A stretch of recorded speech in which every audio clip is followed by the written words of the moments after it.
To add a contact form in Squarespace, start by opening a web browser and navigating to squarespace.com. From there, click on the Login button and enter your email and password information. Once logged in, click on your account name. Then select Account Dashboard and choose the website where you want to add the contact form.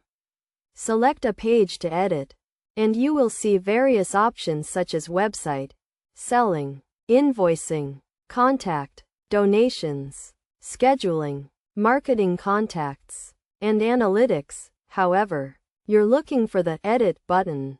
Click on Add Block and a range of options will appear, including text, image, video, button, form, and audio. The contact form option is located in the Basics section.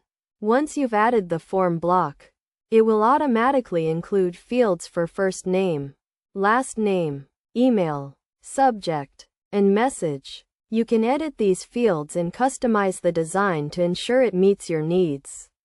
Additionally, you can check the storage capacity for the form and even upgrade to additional storage if necessary. All of these options can be accessed from the content page of the form.